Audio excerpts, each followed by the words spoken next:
we are going to honor our promise by discussing what we discussed last week. We said that we're going to continue this discussion today. Some councillors actually got to me. Benun indicated interest to want to be part of today's edition of the program. Anyway, if anytime you make up your mind as a councillor and want to be part of the program, I will gladly receive you people.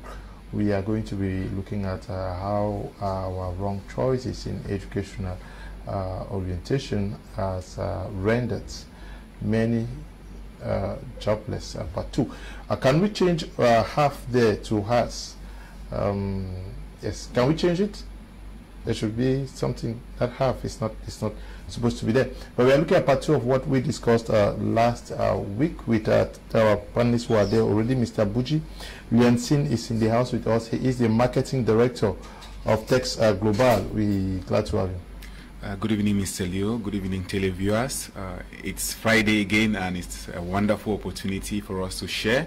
And congratulations for those who made it in the GCE at the ordinary and advanced level. So this topic today is timely. I am sure you should invite your friends. If you are watching us, you should invite your friends, invite your children, so you can watch and tap some knowledge and see which direction to take ahead. Okay, we also in the company of Mr. Musima Martin. Yes, Musima Martin. He is a business coach, taking part on Prime Hour for the first time. Good evening, welcome. Yeah, good evening, and it's a lovely time to be here on Prime Hour. And like Coach BUJI rightly said, this is actually timely because this is when persons get to talk about education, have the opportunity to make something out of their lives, and of course make decisions which may get to affect their lives in the next, let's say, in the next 2-3 years, or in the next lifetime, depending on what you get to choose. We also are in the company of Mr. NEBA Paul. He is an ambassador of Audacity Success. Good evening, welcome. Good evening, Mr. Leo. Good evening, ladies and gentlemen. It's always a pleasure for me to be here on Saturday. Every Saturday, I'm always very excited. And this one, every Friday, oh my God, every Friday. And this one is a very special Friday because last week we discussed career orientation, and the GCE came out within the week. And now I know so many people are watching. And my good friend and mentor, Galazi Jewan, will always say, your last success is your greatest enemy. Because if you stay so much in that glory, you might forget to take the right next step. So open your eyes, stay glued to your TV as we discuss this evening. Okay, we also in the company of Mr. Musima Marvin. He is a personal coach, also taking part on today's on Prime Hour for the first time. Yeah, good evening, and it's really nice being here for the very first time. Congratulations to all those who made it for the GCE ordinary and advanced level. And for those who didn't make it, it's not the end of life, and there is always next year. So, but it's a privilege being here, especially with what we have at hand, because I believe educational orientation is definitely something we need to look into as Cameroonians if we are thinking of moving ahead. Thank you. Mr. BUJI, let's start with GC. It just came out there. Yeah. I'm sure many persons are confused. They don't. We don't know what to study. Maybe we admire somebody in the quarters and we think that, oh, he read banking and finance, so I should go do it. So that one will say, oh, this guy did history and he talks so well in the quarter, so I will go and do history. Many persons are confused now. Yes, Mr. Leo, after the jubilation and a lot of celebrations, people had to go back and face the reality. Now that is when most Cameroonians, most candidates are asking the question, what do I do with these results? But this is not the time that that question was supposed to be asked. What if you realize that you could become a doctor, but all the stakes, what you have in front of you is showing that the only thing you can do, maybe an account, you can become an accountant.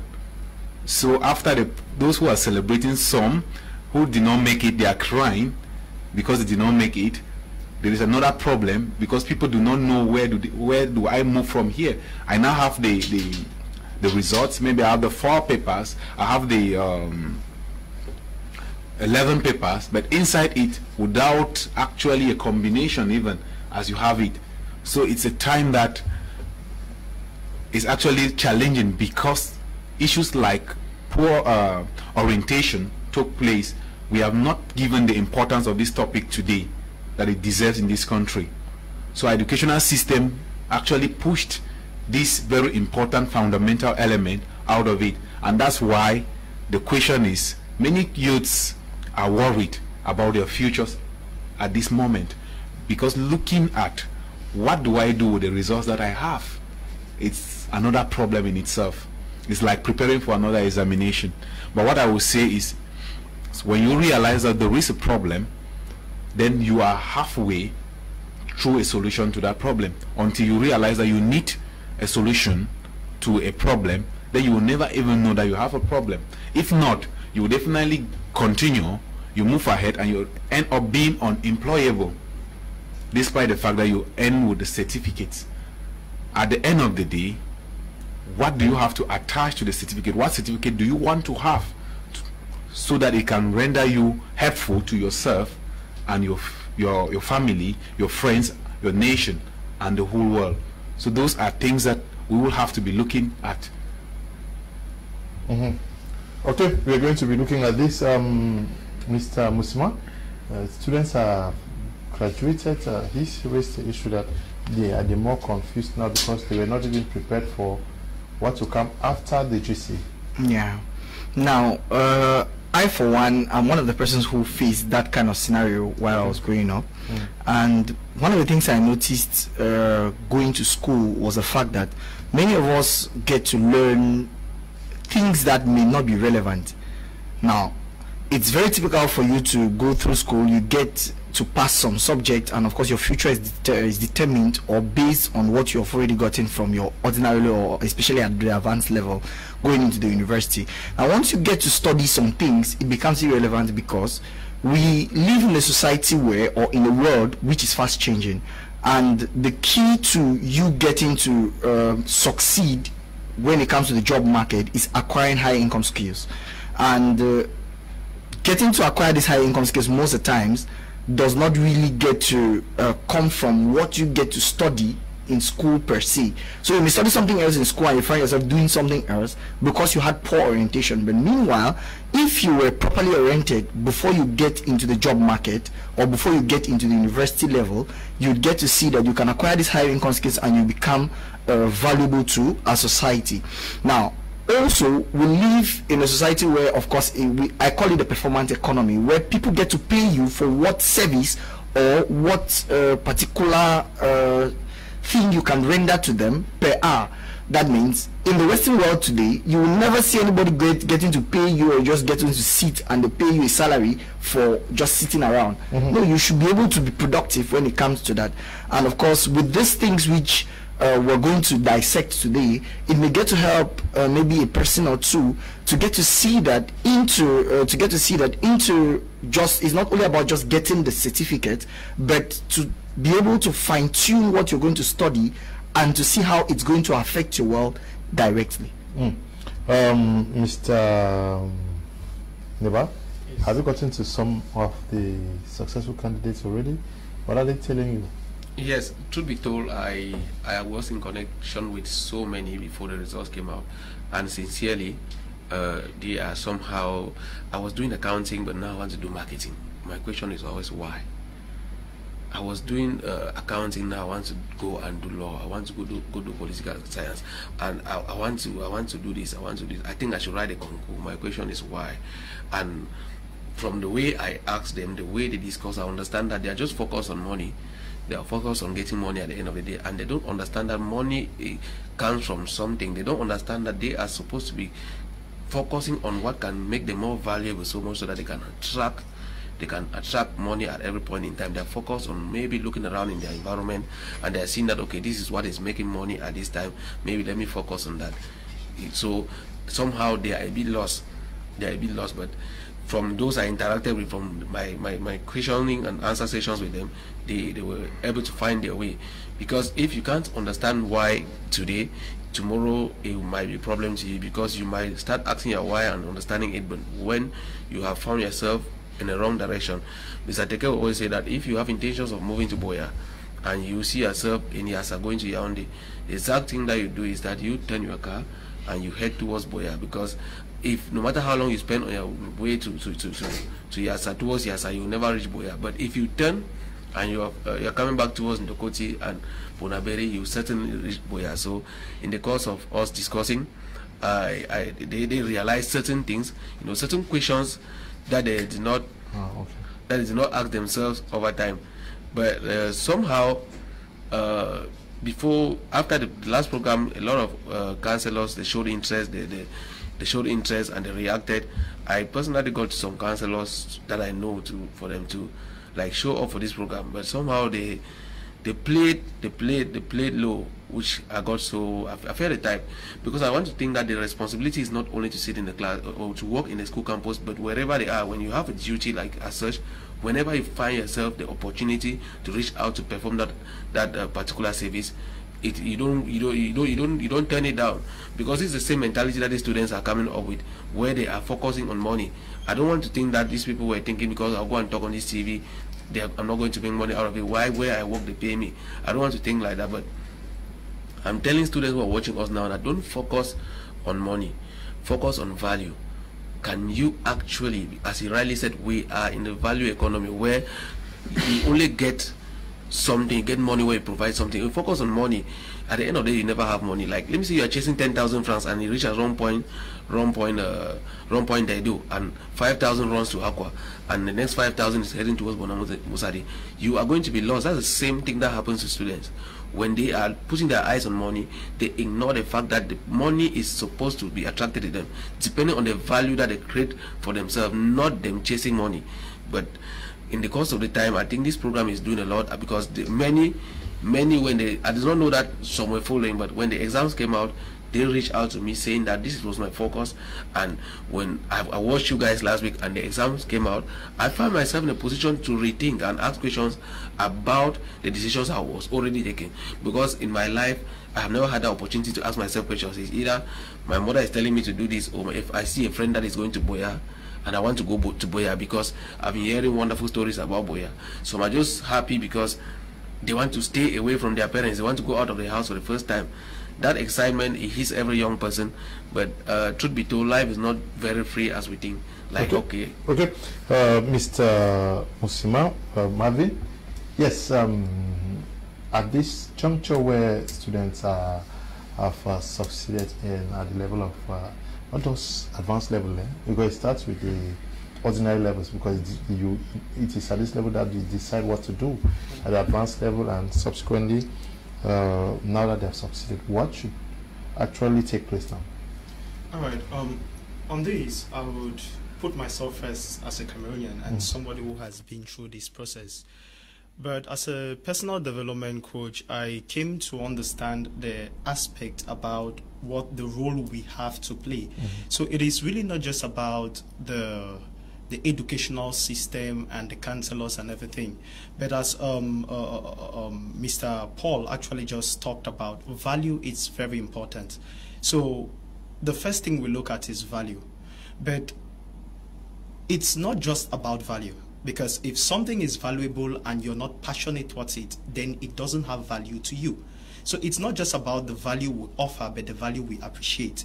And as of this level, I would like to get back into the audience, those who are actually watching us right now on TV, to tell the family, because I believe the smallest unit of every nation is the family. So I think it is a responsibility of the Cameroonian family to help in this process of orientation.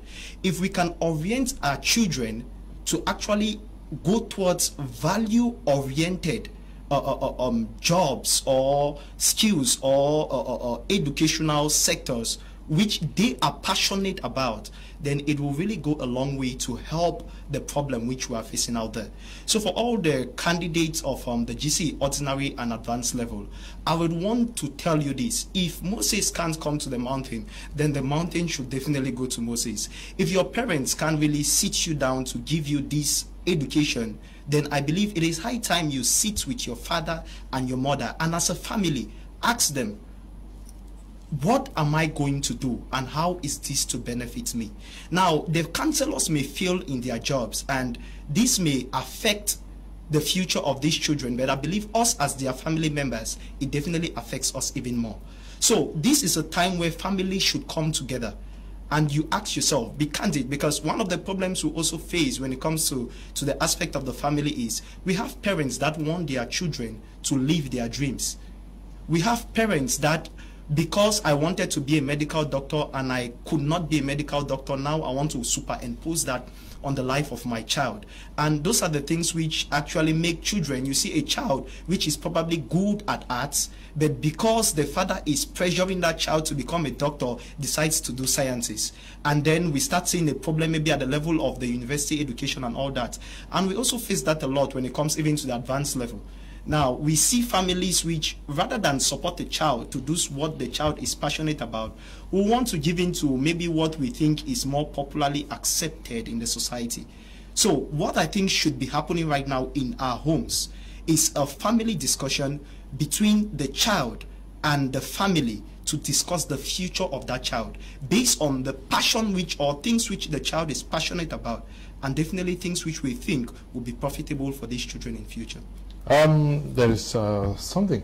Many of us who go to school and who've graduated either university or advanced level, majority have families out of the country, in the US. Okay. Is there an impact in what we finally become? Because almost everybody who has a family somewhere, they tell you, go and do this because when you come, you can easily fit yourself. You go do this because at the end of the day, majority end up not going.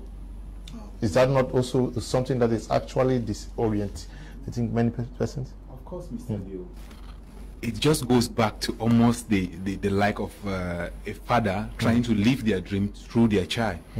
Now today, we are family, and tomorrow I'm in Europe, I'm in America.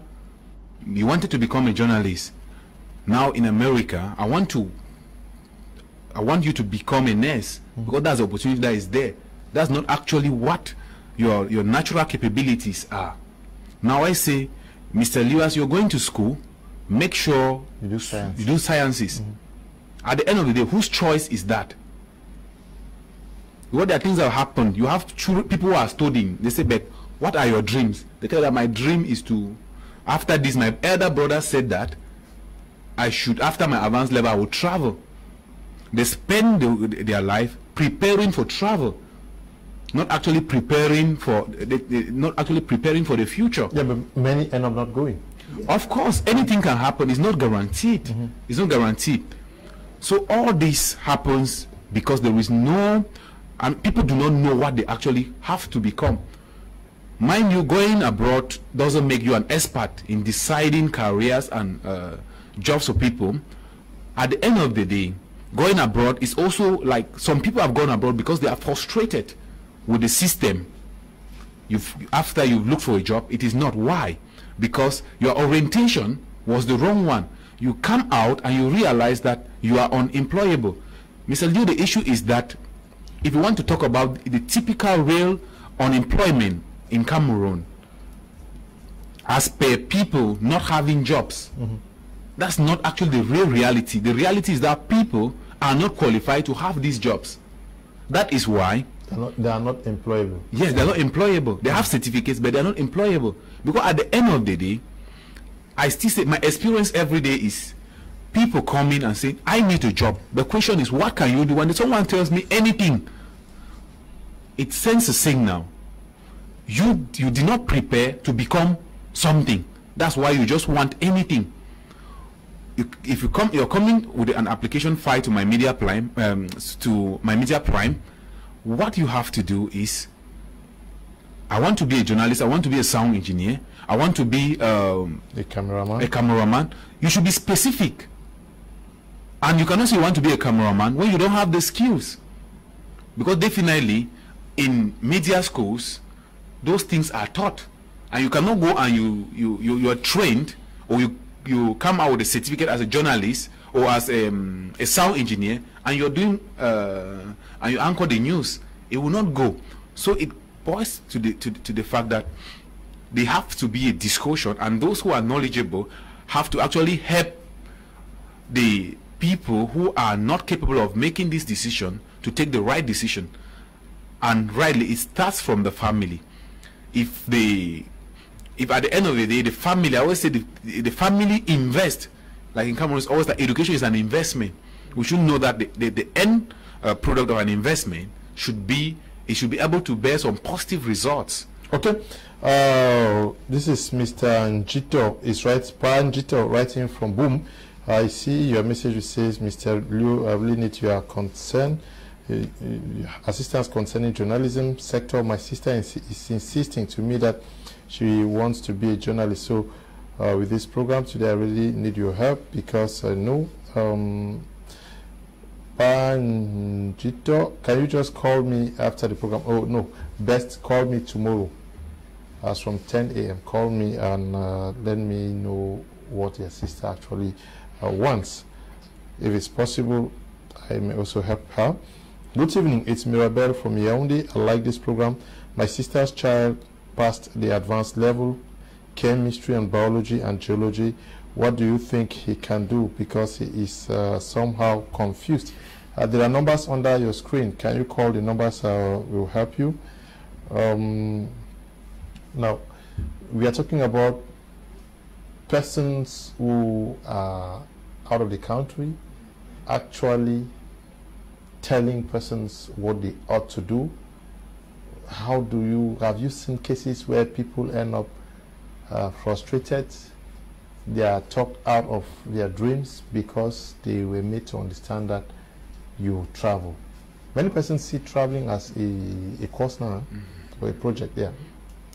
I would like to actually comment on that and also try to debunk that Cameroonian mentality to see that there's salvation only in travel. Okay. Now, I have been opportunity to travel. I've been to more than 6 countries in the world. And the honest truth is, you would go to countries where you think that actually they are first and second world countries, and you still see people begging in the streets. Now, I always say this: a lizard in Cameroon can never be a crocodile in the United States of America. Now, you can quote me anywhere, any day. If you're a lazy person in Cameroon, you will still go out there and you will still be lazy. Now, what I'm saying in essence is, if you're the kind of person who feel that, let's say from your elder persons and all the rest, you've gotten that encouragement to say that you're traveling and all your life should be based on travel, that's a big mistake. Because the scope of that person who is, let's say maybe in the US or maybe in Britain, he's looking at their environment and looking at what is relevant in their society, and forgetting about what is relevant at home. That means there is a possibility that you may travel and may not travel. And if that may not happen, when you have acquired high income skills which are only relevant in the developed world, you'll be frustrated in Cameroon. And that leads to many persons becoming jobless here.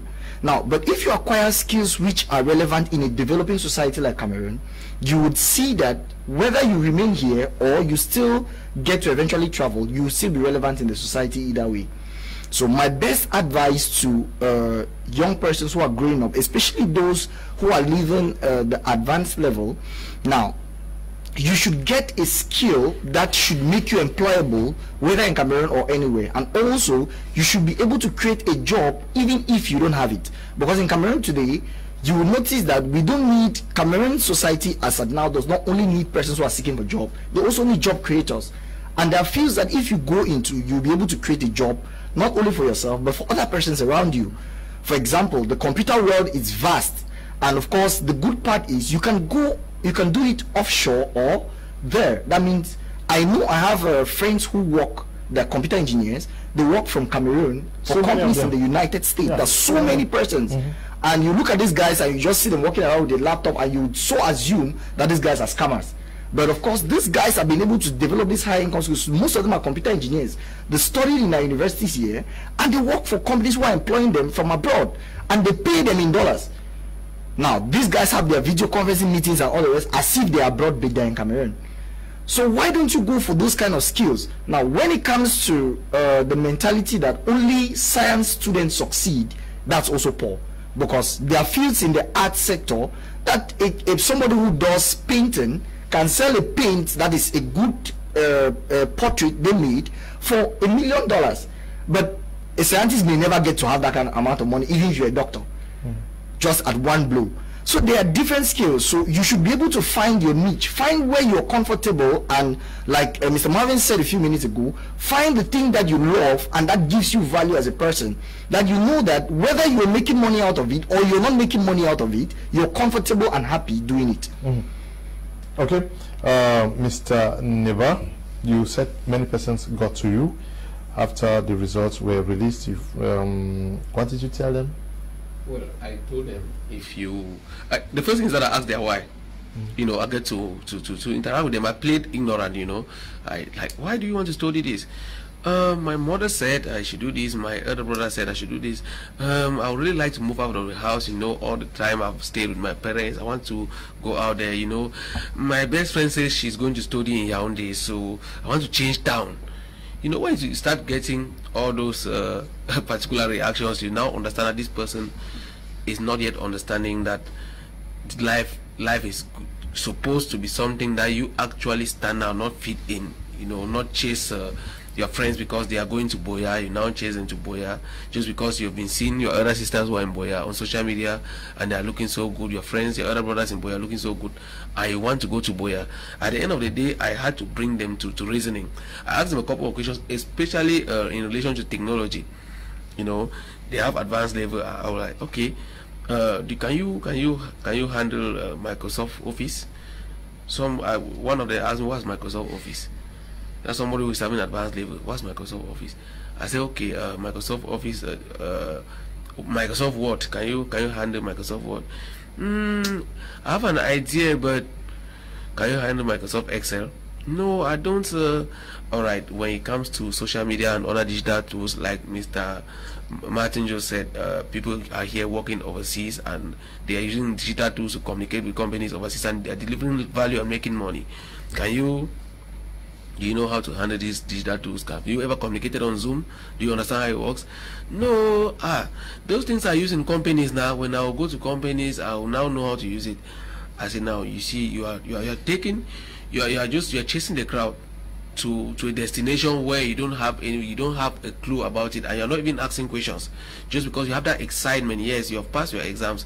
Yes, but truth be told, where you are going to might not necessarily be the last end, because when you reach there, your friend will separate from you. Maybe because your friend is going there and the father is somewhere, and when they will graduate from the university, they will take them and put in one position, and you will be dumbfounded. Why? Because you have studied something that maybe workers are not needed again in that domain. Just like Mr. BUJI said, you have somebody come to you and say, I want to do anything. A graduate, it reduces the value of our education, because somebody who studies through school should be able to come out and propose solutions.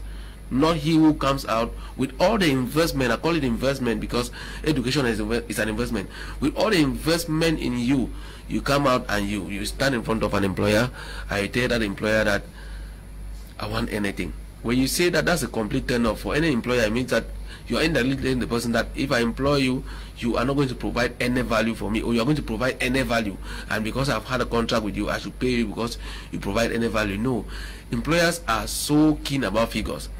When they are employing you, they are considering, they are looking at how much you are going to contribute to their balance sheet, to their turnover.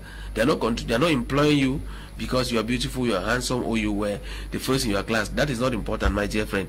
What is important is, what can you bring on the table? If we bring you in, this issue of low sales that we're having, can you handle it? If we bring you in, this production line that was slow, can you accelerate it? If we bring you in, can we gain new markets? Those are the questions that employers ask for employing. They don't employ you for any other reason. They are looking on how they are spending 10,000 like salary. You should be able to bring them 50,000. And if you are not able to fit in that square, they are not going to employ you, and you go around thinking that, okay, this person doesn't like me. Okay. There are no emotions when it comes to business. So I'm urging you to think and ask several whys before you take the next step. Okay. Good evening, Mr. Leonard and Leonard panelists. What the youth in our country needs is to have a creative mind, not always job seekers. Orientation is the key. Mr. Ngek Desmond is writing from Kumba. Good evening to you, Mr. Desmond. Good evening, Mr. Liu. I am Madam Chop. Your program is wonderful. My daughter just obtained her advanced level with her specialty marketing. Can your panel me orientate her on what she can read in the university? Please, can you just call the numbers under your screen, and I'm sure you'll be given some directives after discussing with you. Mr. Marvin, we get confused at the level of form cipher. We really do not know what to do, and after obtaining the advanced level also, we get more confused, because at that level you are defining how your future is going to look like. How soon should orientation effectively commence for a student? All right. I'm talking about career. You guys are career coaches. Yeah. Yes. Yeah.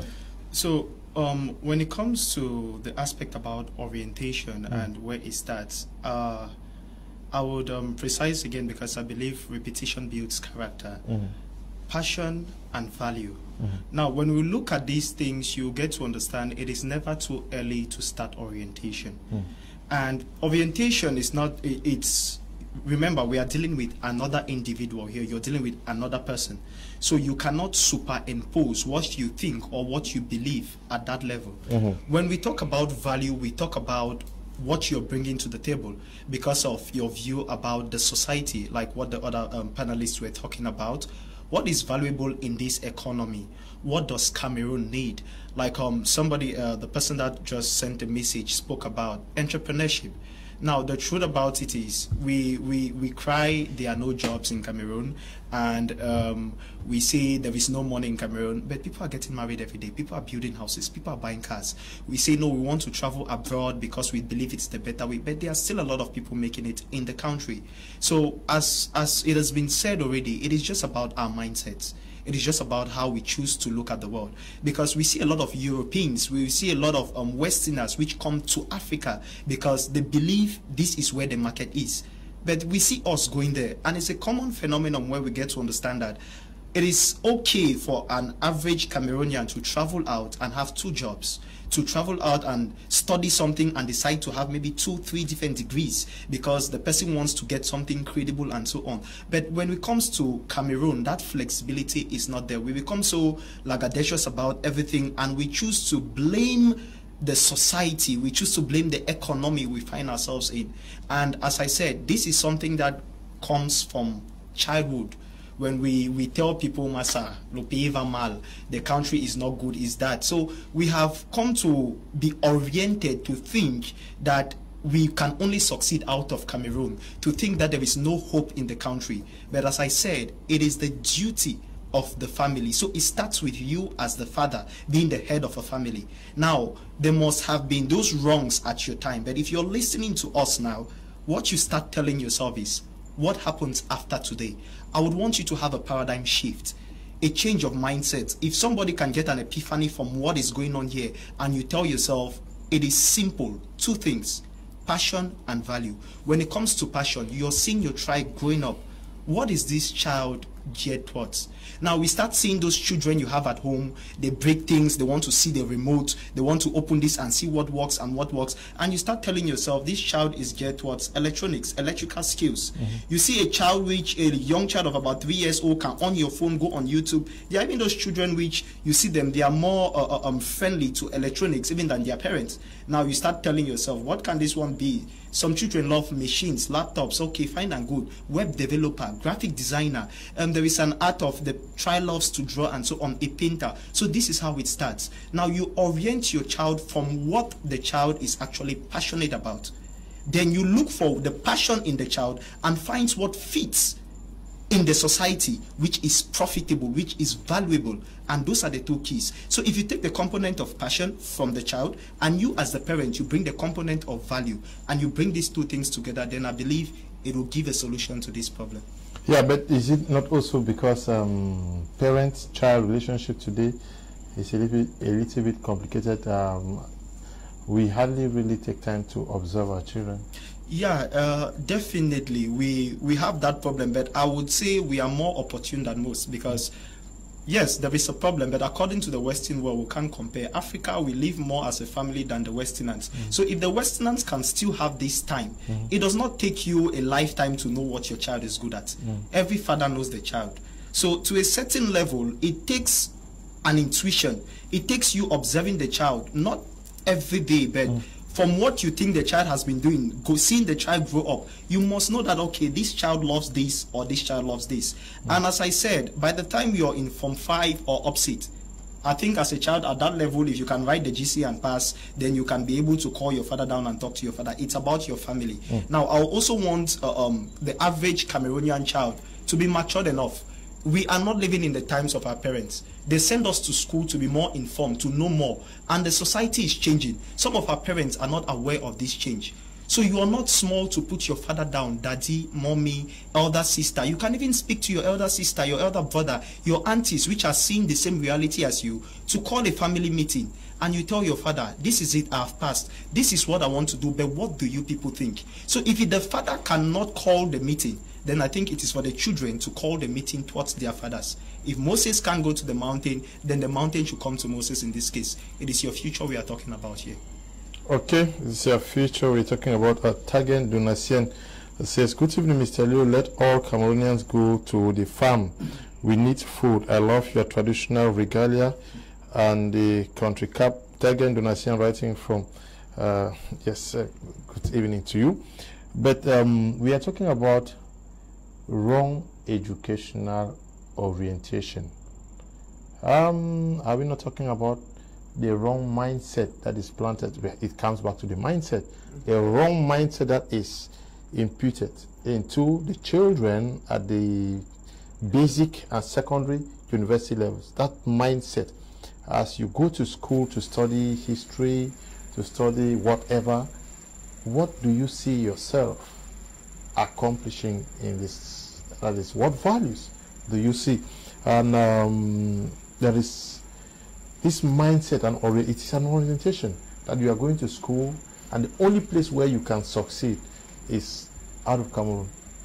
Mr. It's Leo, a mindset. Yes. Mr. Leo, they say one thing that people even pray against, that is more than an obstacle, is having a type of a wrong mindset towards something.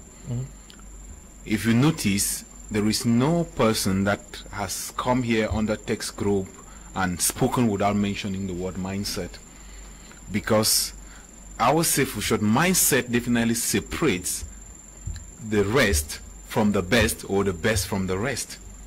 Without you having a type of mindset of the possibilities, you can never achieve what you actually desire to become. So nothing, like Mr. Teke, when he talks about mindset, he goes with ideas. Like he says, everything you see starts in the mind.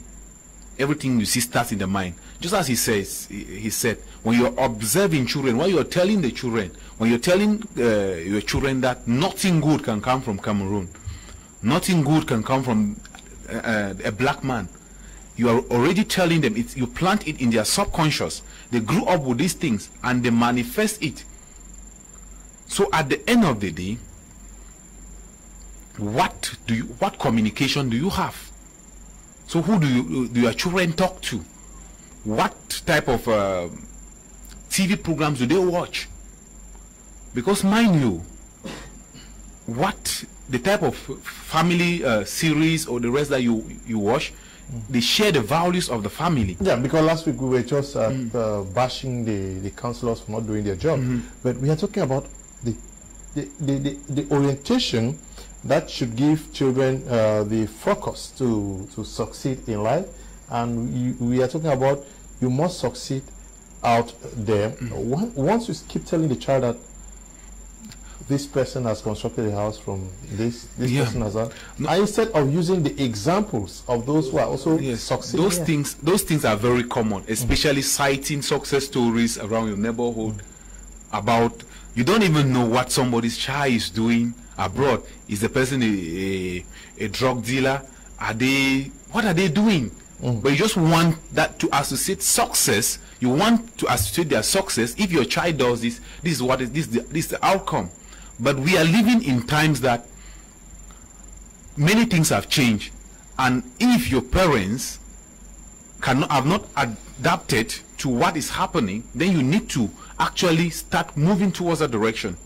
Come to think of it, I have happened to talk to some councillors, and the problem why some of them cannot come here is that what is happening, that where the type of orientation that they have is towards the old setting, or the time has also passed. Because if you will have to orientate students now, you need to understand what is working out there, what is actually happening, what does the society needs, so that you don't go orientating them on the things that you cannot be orientating somebody who should become a typist today when typewriters are no longer, they're already obsolete for me, because I can't remember the last time I used I saw it.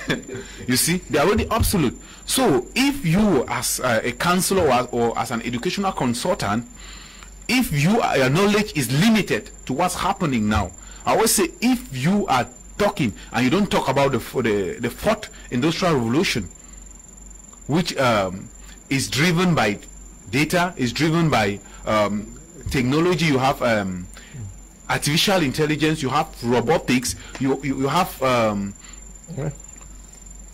so we have a lot of things around. So you must be able to update. You cannot give what you don't have. Okay, you can't give what you don't have. So also tell the children that they can make it, because other persons are making it in Cameroon. So there are so many possibilities. There are people who are succeeding in Cameroon. What can a child who has the advanced level commercial do in order not to do in the university, because she is very confused, and those might number the option to choose from available option. Okay, the message is not too clear, but you can just call the numbers down there. But also you can, there are counselors out there. You can still meet the counselors. They'll help you out. This one says, like one panelist just said, we need a paradigm shift, because Africa is indirectly going through mental slavery, where children believe that it's only the white man that has something good to offer. Okay. Good evening, Mr. Liu, and good things to everyone in the studio, especially to Mr. NEBA. One thing we should consider is that orientation should not be a one-day thing where you just sit a child down and tell him or her the way forward. Before a child comes for orientation, the child already has something in mind. If what he or she has in mind does not match the societal reality, then you have to do more than just orientation. Dieudonné is writing from Boya. Good evening to you. Dieudonné, good evening, Mr. Liu. If learners get to identify programs where they can exploit best and bring out values from them as individuals, they will never be frustrated upon graduation. If students are oriented towards studying what can solve our local issues, they will have no issues on employment. If most guidance counselors do their work, students will get the proper orientation. Okay. Good evening, Mr. Liu, and everyone in this panel. I really love your program. I think it's going to bring a lot of changes in our almost frustrated minds after achieving all kinds of certificates without job. Castro Wendy is writing from Chang. As a teacher, at times I have to stop my class just to orientate these students, especially those in high school. Please, I teach, but I have a problem with the curriculum. What we lack is that positive and creative mindset. Okay, yes, let's hope it is fixed. But there is also an orientation where parents, what they valorize, what they glorify, what they see as dreams for most students is just get the matriculation number. Okay. Yes. Just do everything to get a matriculation number, and that is where the child fixes their listen. All right. I'd like to also share more light on that. Now, personally, I've never written a concours. Not that I've not had the opportunity, but I've refused to. Now, for one simple reason. Now, if you have to boil down when it comes to the job market, it's actually simple. It's basically two things: problem and solution. Now, when it comes to creating value, it still boils down to the same thing: problem and solution.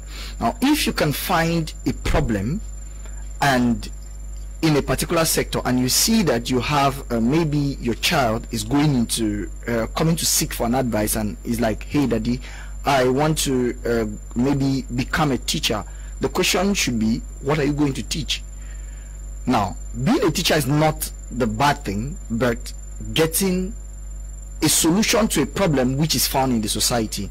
Now, getting a matricle for most persons in Cameroon is the ultimate. That means they find every single way to get that matricle no matter what.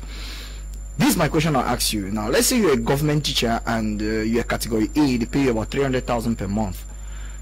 That's no money if you have to look at it from a normal perspective. Now, the problem with us is that we get to look at, or we limit our views to our Cameroonian perspective or to our livelihood. Now, if you convert 300,000 to dollars, you see that you're earning like somebody who's doing cleaning in the US. But you've based all your life on that. Now, I'm not saying that it's not a way for persons to earn, but we should not base our lives as if that is the only source of income or our only source when it comes to orientation, in such a way that you're putting your child in that fair where if the child does not get a matricle, the child is failing in life. So it puts the children under pressure. But instead, if they can get high income skills, I know persons who are earning in thousands of dollars in this particular Cameroon for just a job they may do for maybe 2 or 3 hours and they're done. So we should be able to change our mindset, and of course we should also evolve our minds to the world job market. We should not look at only the Cameroonian sphere, because it's one thing which is certain is for those of us who are let's say who have decided to stay here in Cameroon and build a life, we understand, or we should understand, that if you have ever seen a skyscraper, you are the one to build that skyscraper in Cameroon. You should be, I've seen a Cameroonian who has skyscrapers abroad, but if you had that same skyscraper in Cameroon and you put it on rent, it will make you lots of money, because there's nothing like that here. So why don't you build the 40, 50 story buildings that are building in the US? Are you working hard here and building legacy? Now, I was in East Africa recently. I saw 10 projects happening in Kenya. Now, I was shocked to see that some families, that means you, your brother and your sister can be the person who are in charge of such projects. But here, we have not been able to go to that maturity where, when I'm talking about projects, it's not like you're building maybe a classroom block.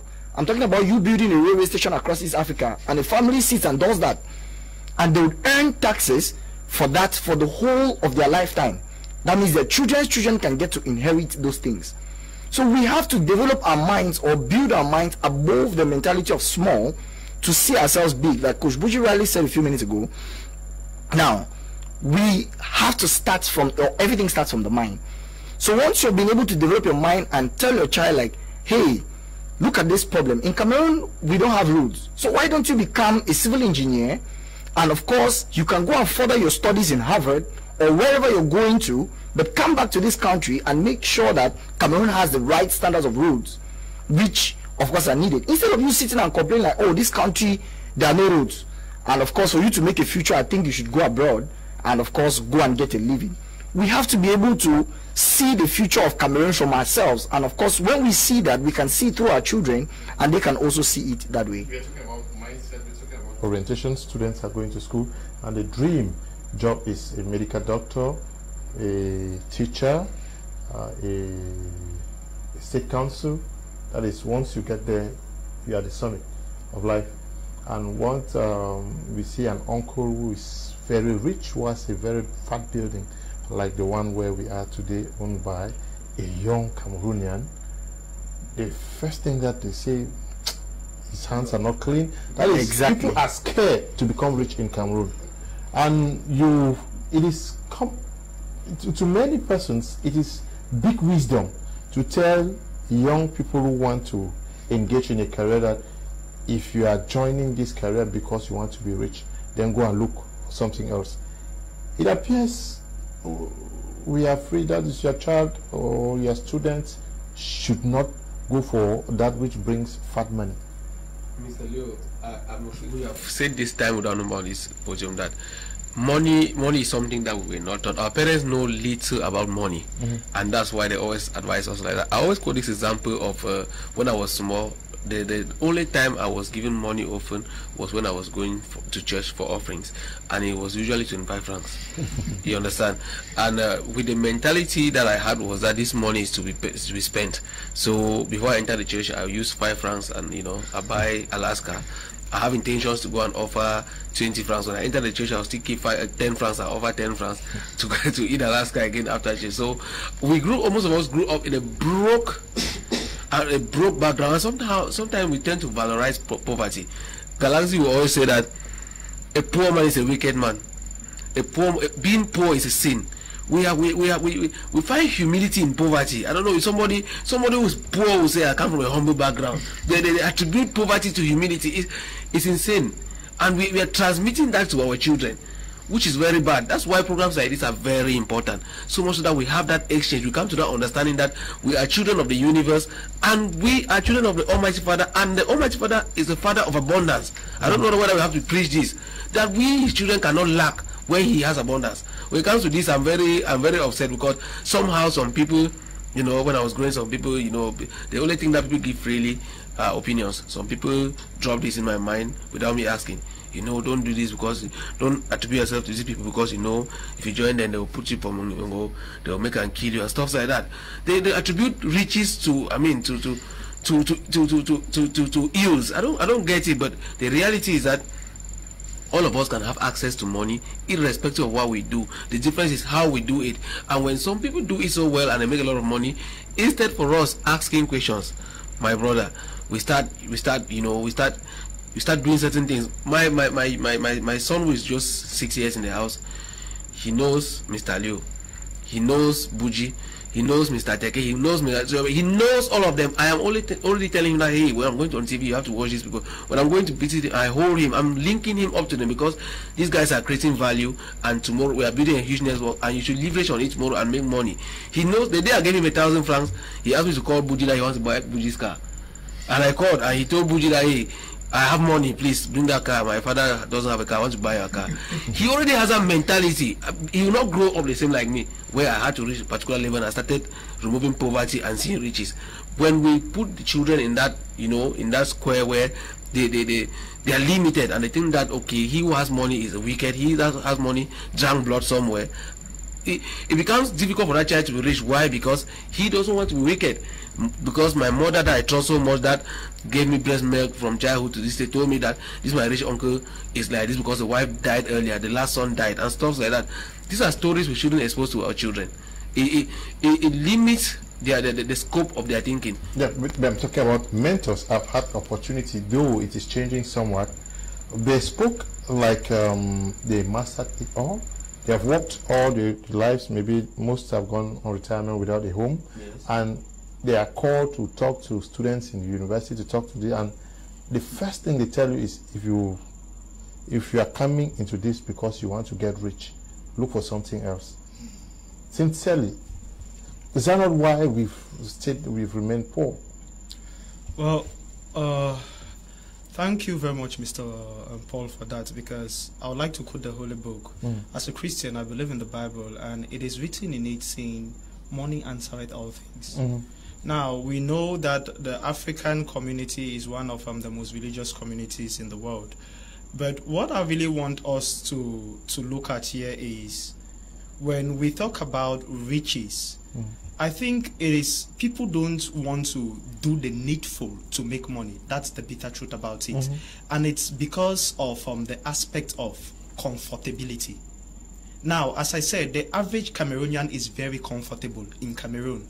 When we go out, we feel like we need to work for 12 hours, 18, 20 hours. We feel like we need 2 jobs. We feel like we need this when we think about abroad. But when it is in Cameroon, we are too comfortable.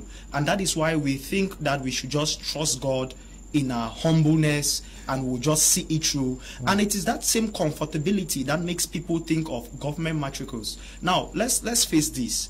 Our parents advise us to get a government matricle because it worked for them. It's the truth, and it works. It gives you your daily birth. To be an entrepreneur is not easy. Now, like Mr. Teke Samuel and most of the other panelists here, I am a fan of entrepreneurship. What I'm saying is, it is really not just about having a job. To have a job is something, to get a matricle is something, but it doesn't stop you from doing other things. And that is where the real money is. That is the bitter truth. We live in a Cameroonian society where we know the government is the highest employer in this country.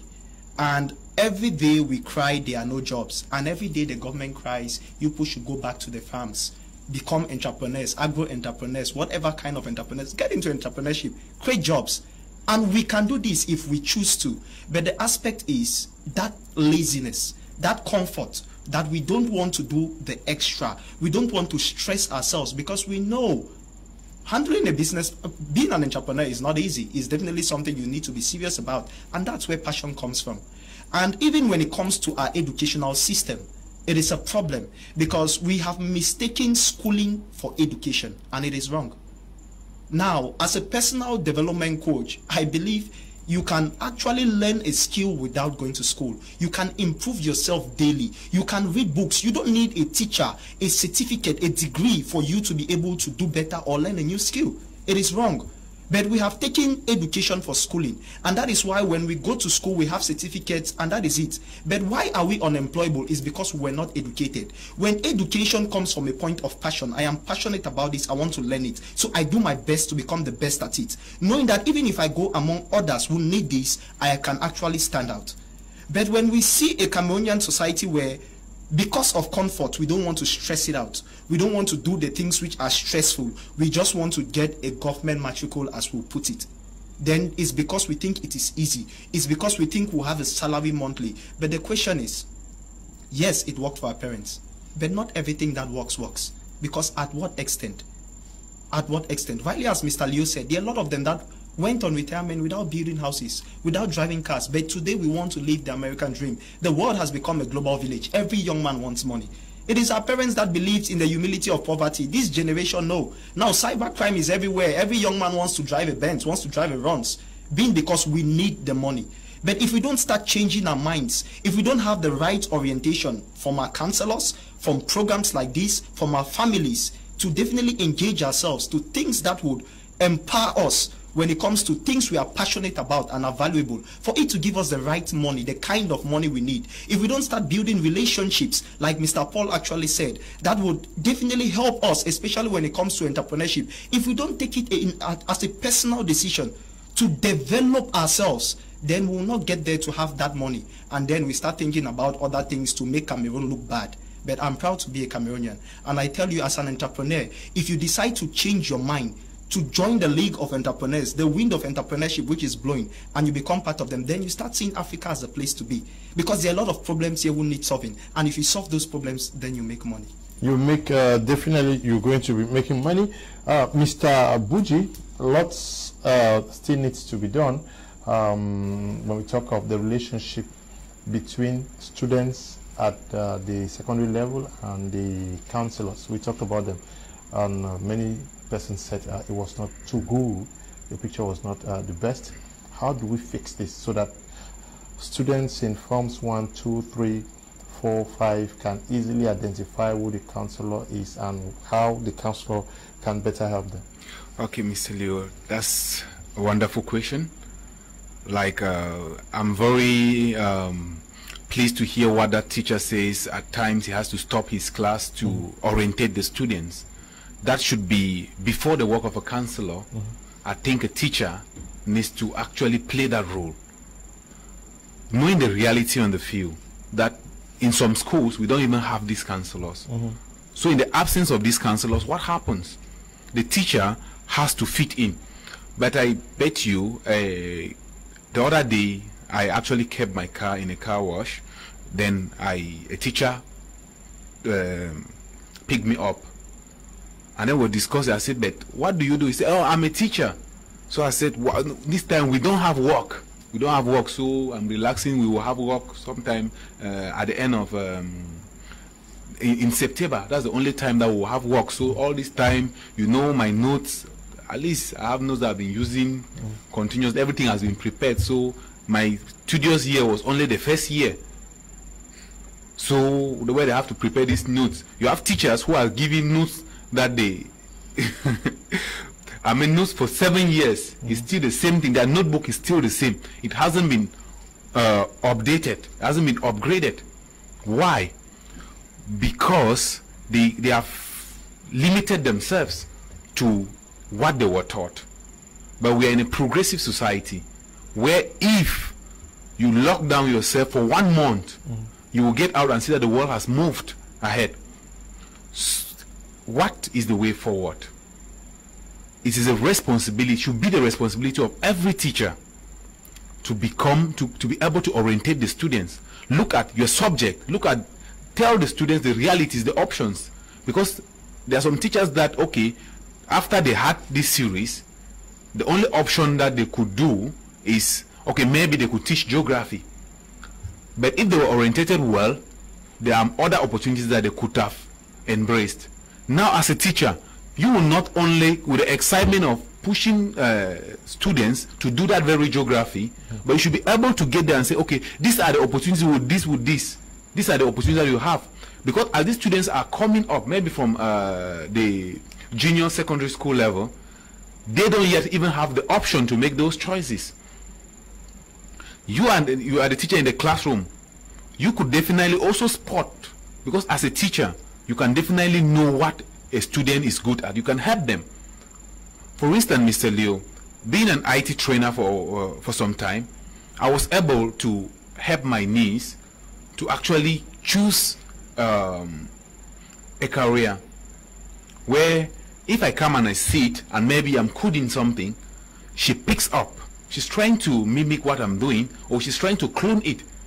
If I'm trying to draw diagrams using standard softwares, she is using this program, Paint.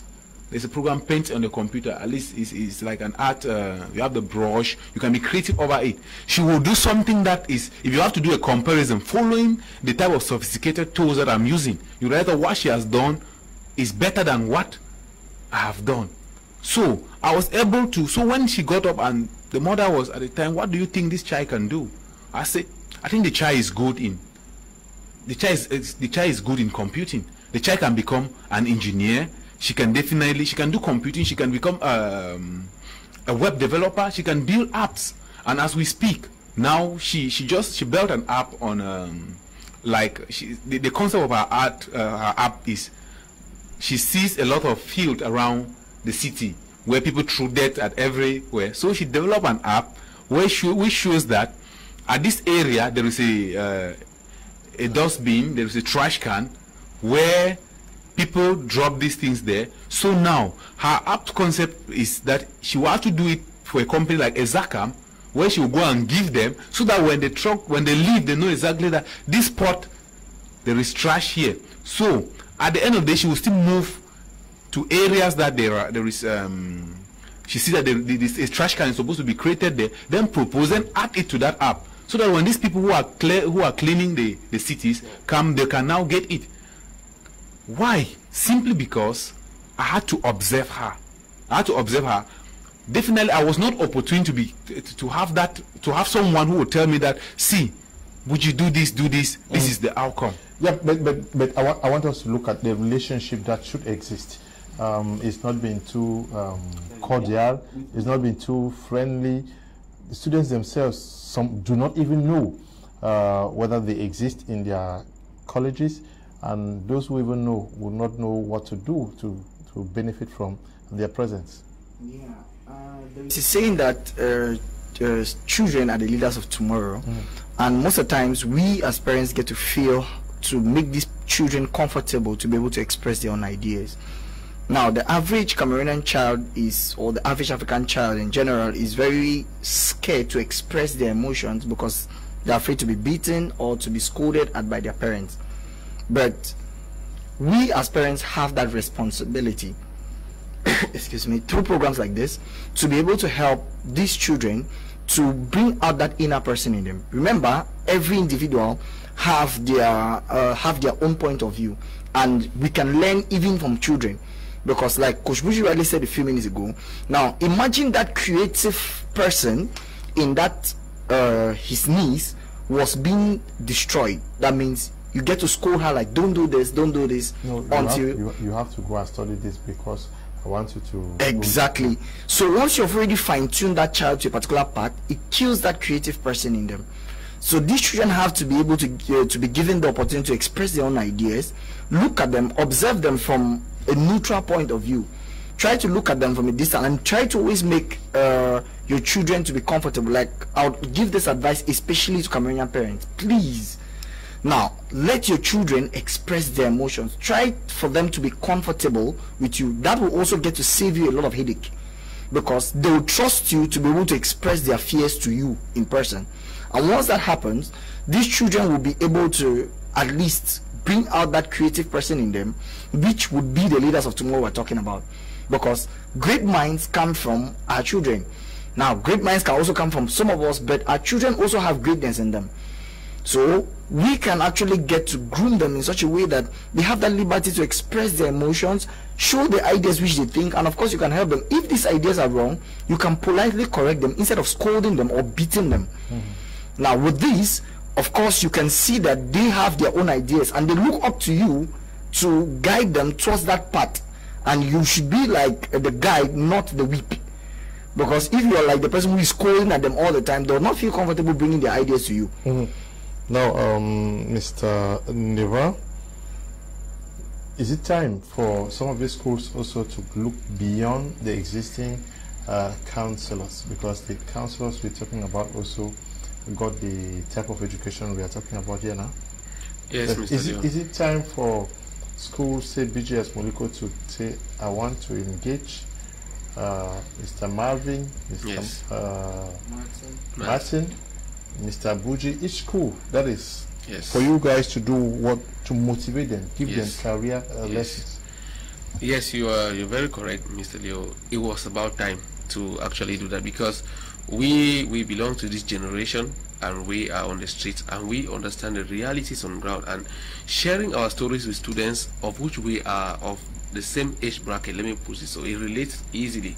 Yes, it makes it possible for them to actually see that there's a possibility for us to follow this particular pattern and become something worthwhile in life. The issue that usually happens is that our children, they live in an environment where they don't know their inspiration comes from far, from our education, which is something that was imported and has never really been adjusted to fit our environment, from the heroes that we look up to. Like about 2 weeks ago, I was talking with my son and he told me that, Daddy, I want you to buy me a Spider-Man bag. You know, it took me aback. Why so far? His heroes are Spider-Men who are in the US, or imaginary things. I didn't know heroes around here that can inspire them, because it starts from there. I didn't know great people who are doing things around Cameroon that we can portray them and of course print them in bags and books and everything, so that our children can actually look up to them and see that, okay, these guys are making it here. Because this is where it starts, Mr. Leo, so much so that we grow up and we start Europe at 2-3. You understand why? Because when we were growing up, those we were dreaming about, those we were seeing and making us dream, were those we were seeing on TV. Meanwhile, there were people on ground that could actually talk to us and inspire us. Believe me, if the late Kaji Defosos were to be getting in classrooms and talking to young people, they would have inspired a lot of people. Those people, I carried out a small research and I discovered that those guys did not document much about themselves, which is a great loss to Cameroon, because those guys, they achieve a lot of wealth, and there must have been a particular science that they have applied in order to achieve or to attain that level. If they had opportunities to talk to students would have at least gained some inspiration or some ideas from them, or gain at least confidence that actually they can be able to stay here, grow their ideas and become something worthwhile. But when we are educating these students with information that is foreign, and we don't get people who are thriving on the ground to come talk to them, we have children who are in the class and they don't understand their society, and when they're living in a class, the picture of going abroad is what they have in their mind, and they are totally lost. So if you're watching us, look around your societies, look at young people, look at business people who are actually doing things that are worthwhile in your community, and find need to call them over, to get them over, to say, hey, why don't you, I mean for no cost. I think young guy contacted me in Boya. That guy, he contacted me, he said he's bringing together young people, and in 2022 we have to make a college tour. I was so happy, I appreciated the idea. I actually created a WhatsApp group. that we are going to see how we are going to make a college tour in the whole Cameroon, to go talk to students, let them understand that where you are dreaming to go.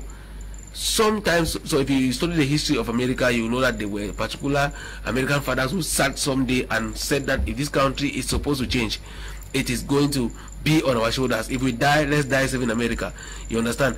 Let they understand that those countries were built by particular people, and some of us are fighting to build Cameroon, and they can join that same synergy, and someday Cameroon becomes, or Africa becomes a continent that others are also flying to, or dreaming to come and live in, not only always dreaming for traveling out of the country. Good evening, Mr. Lewis. Damien from Mutengen. What if someone have the mindset but can't put in practice what is in his mind? I'm passionate on doing my things like machine building, but face difficulties. Put in practice. Okay. Yes, just keep believing. An opportunity is going to be presented now, yes, and you will do what you want to do. But it is worse when you are not ready, you are not prepared psychologically and skill wise, and then the opportunity comes. Mr. Lewis, it's always said you can't move within and you stand still without. Because that's the question I was going to ask yes, Malvin. The yes, next question was, many persons have opportunities in Cameroon. They cannot deliver even with the certificates they have acquired. So many opportunities are passing many persons by. They may not necessarily tell you that I am jobless because I could not fit into this, I could not fit into this. We have not developed our skills enough. All right, Mr. Leo. Well, I really want to do a big shout out to my father, Mr. Musima Isaac, because when it comes to this particular aspect, I think I've been blessed to have a father like that which could say, this is what you're passionate about, do go and encourage you, and which I think that's what most African parents should be looking at doing at this particular point in time. When it comes to how to deliver or the inefficiency to deliver from us Cameroonians, I believe it is the act of professionalism. As I said, there's a big difference between education and schooling. Now, we have a lot of Cameroonians who go to school and have certificates, but they were not educated. Now, because when you think about education, you think about skill. How skillful are you in this? Are you a teacher? How skillful are you? Are you an engineer? How skillful are you? Because the truth about it is, like Mr. Paul said, value makes the difference. If you are a good teacher, people will look for you. If you are a good engineer, people will look for you. So you can't tell me the opportunities are there. The issue is how skillful you are. Personally, I run a foundation, the Achieve Your Dream Foundation. It is based on skill education, that skill acquisition and wealth creation. Now, what this is into is simply re-educating Cameroonians. Now, you may have had your certificate, you may be a banker, an accountant, whatever, but what we are saying is get a profitable skill which is sustainable.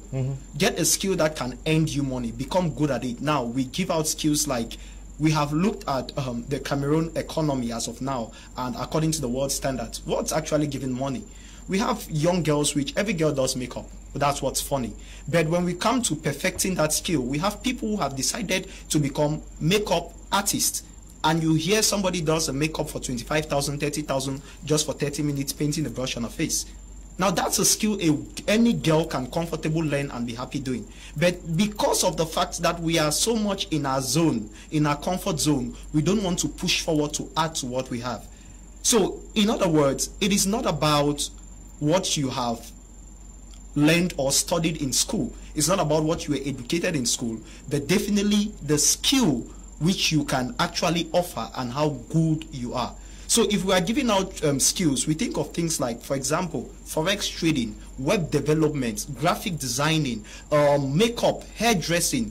We talk about manicure, pedicure. Those are simple skills which you can definitely learn, and you get to open a business towards by the time you have a mindset of professionalism, because those are the things which are trending right now. Agriculture, farming, those are the things which people should get into. So I think it is more of a problem of perfecting the skills or what you studied rather than having a certificate. Okay. Hello, good evening, Mr. Leo. I love your program. It's very interesting. I would like to tell you guess that I was so proud of Africa and Cameroon. In particular, my friend proposed that we travel to Dubai, and I refused and told him that I was going to make it in Cameroon. That was in 2014. Do you know that all I worked for went down during this crisis period in the northwest and southwest of Cameroon? Now can I still be proud to stay in this country while my friends are out there making it? Kundang is writing from Boyarut. Okay, yeah. Unfortunate there. Daisy writing from Kumba says, good evening, Mr. Liu and the panelists. Most Cameroonians don't bother about orientation, and they have skills but don't use them because they believe in matricule. Cameroonians' curriculum should be modified, and there should little or no line between French and English education. Daisy is writing from Kumba. Mr. Buji, not all teachers use old notes. There is no way an English literature teacher will use old notes. Besides, their textbooks change always. There are teachers who prepare notes every academic year. Good evening to you, Daisy. I don't know whether you were touched by that. I don't know. Yes. It's Mr. Kaiser for us to build up our country. Let's our government love her citizens, love creativity, and reduce taxes to us. Thanks. So you're writing from Boya. Good evening to you, Mr. Kaiser. Oops, very long. Good evening, Mr. Liu and others on board. I'm so pleased with the program. I love what one of you there just said about parents not letting children know some sort of negative issues in the society. That's absolutely correct way to bring up children positively. Maxwell is writing from Bomenda. Good evening to you all in the studio. Please, parents should learn how to support their children's ideas of career in life and not force them to do only what they want, because no one can do something which he or she is not doing while wholeheartedly and succeed. This makes many children become failures in life and their parents start blaming them. Bisong Rollins, writing from Bonaberry in Douala. Greetings to you all on my Media Prime. Excellent topic. I think one of the problems is that which a parent will want to realize his or her accomplished dream on the child. Parents should see in the children that they are actually good at and give them the necessary support. Lucia is writing, thank you. This all we had teachers by calling, and today the quest for matricule. This has a negative impact on the students likewise. Good evening, Mr. Liu, and to you on the panel. I love your program, but I'm so worried about the theme. I hear some talk of right mindset, but I don't think that it's the problem we do face today in Cameroon. I think what we should be talking about today is opportunities. There are talented youths out there with good orientation, but no opportunities. Lovett is writing from Limbe. Yes, we are saying the same thing. Mr. Liu, good evening to your team. One of our greatest problem is that we have failed to orientate our children on the existing profession and what it takes to get there. So they keep getting into professions that are not needed in the job market. Can you imagine that an advanced level graduate interested in health domain told me a nurse function is as a cleaner in the hospital? Okay, that a nurse functions as a cleaner in a hospital. Mark is writing from Yaoundé. Yes, that's also the orientation. Huh? Good evening, Mr. Liu and guests. Kudos to all of you. You are doing to educate Cameroonians. What we really need is a complete revision of our school program and make it focused, oriented, without which, irrespective of the level of guidance, the rate of unemployment will still be high. Derek Walla is writing from Chang. Good evening to you, Derek, always watching the program. Now, Mr. Buji, we are talking about orientation. Orientation for what?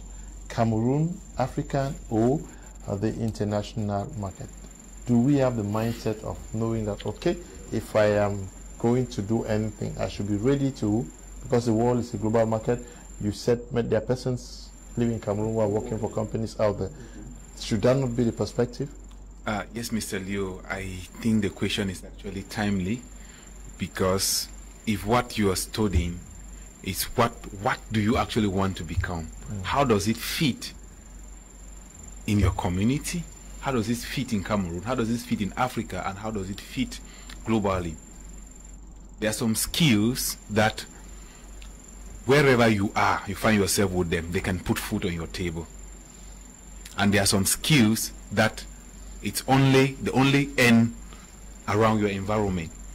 So if we will have to become a country that will be envied out there, then we actually need to do things from a global perspective.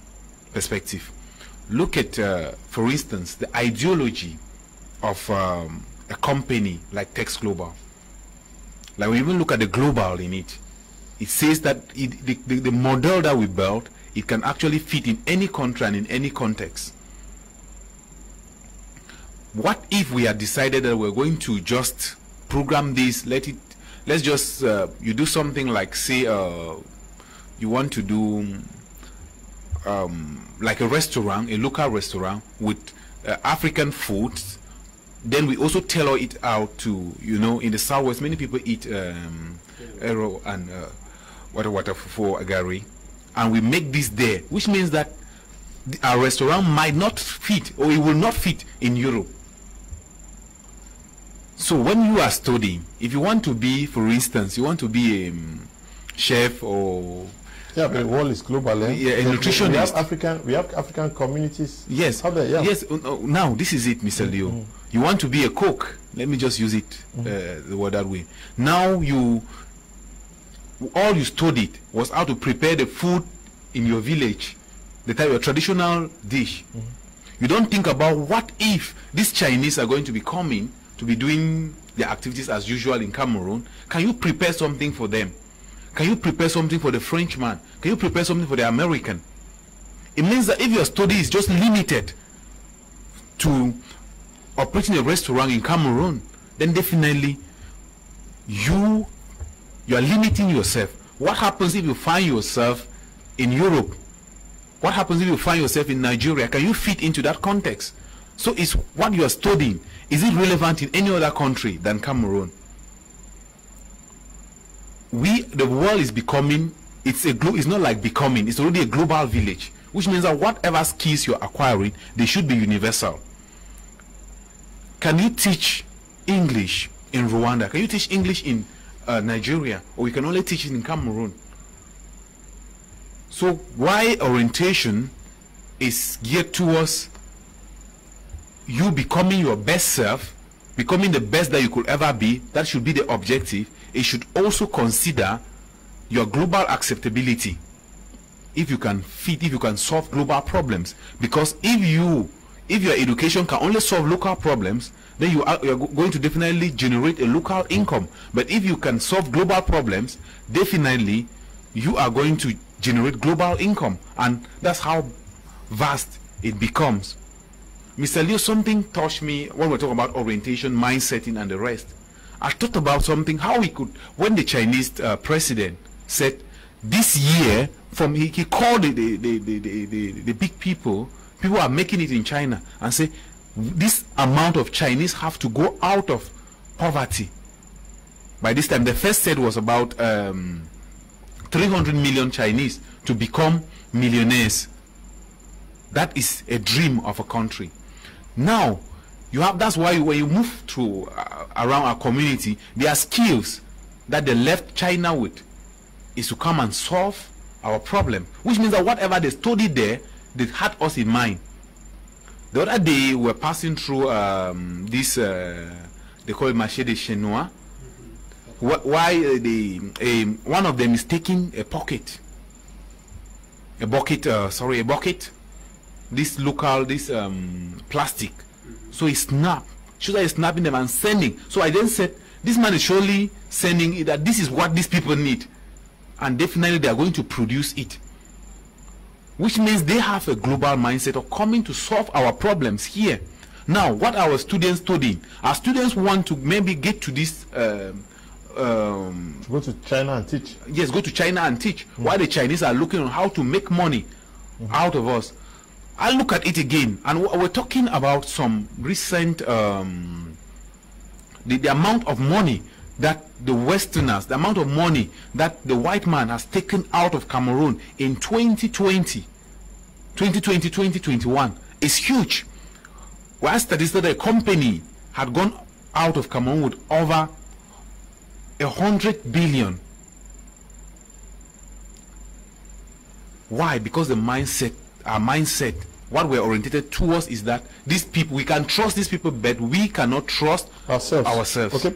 Good things, Mr. Liu. Wrong educational orientation has really landed many of these youths today jobless. Why? Because before they are being enrolled, be it in the state private universities, most of these institutions don't orientate these children as compared to the Western world, and at the end they finish their studies without having a job, and they will tell you after my 2 or 3 years at the university. Okay, Mr. Schneider writing from Bonaberry in Douala. Good evening to you, Mr. Schneider. Good evening to all of you in the studio. Our educational system is not serious. That is why we are jobless in Cameroon. Andrew is also writing from Bonaberry. Good evening, Mr. Leo. The program is really nice, especially for those who are still starting their lives. I mean those who just got the advanced level. I really appreciate. Thank you very much.